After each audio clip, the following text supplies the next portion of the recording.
بلوچستان کے شہر نصیر آباد سے ہمارے گدروشیا پوائنٹ کے نمائندہ ریاض احمد ماندائی کی رپورٹ کے مطابق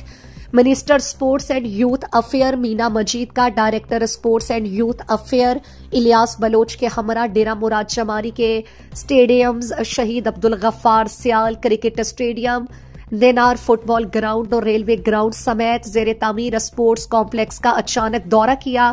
دورے کے دوران کھلاڑیوں کے لیے گراؤنڈز میں سہولیات کی عدم موجودگی کا نوٹس لیا۔ شہید عبدالغفار سیال کرکٹ اسٹیڈیم کے گراسی کے خشک ہونے اور بلڈنگز کی خستہ حالی اور 67 ایکڑ پر مشتمل اسپورٹس کمپلیکس کی تعمیراتی کام کی بندش پر سخت برہمی کا اظہار کیا، جبکہ ریلوے گراؤنڈ میں دھول اور مٹی کے ساتھ کھیلتے ہوئے بچوں سے ان کے مسائل سنے اور ان کے حل کی یقین دہانی بھی کرائی، اور شہید عبدالغفار سیال کرکٹ اسٹیڈیم میں جاری کرکٹ میچ کے کھلاڑیوں سے بھی بات چیت کی اور بچوں سمیت نصیر آباد ڈسٹرکٹ کے رجسٹرڈ ٹیموں کے لیے سامان کی فراہمی کا اعلان بھی کیا، اور ساتھ ساتھ شہید Abdul Ghaffar Sial cricket stadium, railway ground اور دینار فٹ بال گراؤنڈ میں کھلاڑیوں کی سہولیات کو مد نظر رکھ کر جلد از جلد اقدامات کیے جائیں گے اور عرصہ دراز سے اسپورٹس کمپلیکس کی تعمیرات کو بھی ایک مرتبہ پھر سے شروع کر کے اختتام تک پہنچایا جائے گا تاکہ نصیر آباد کا بچہ کھیلوں سے مستفید ہو سکے۔ اس موقع پر deputy director sports Naseerabad division Rahim Bakhsh Joyo,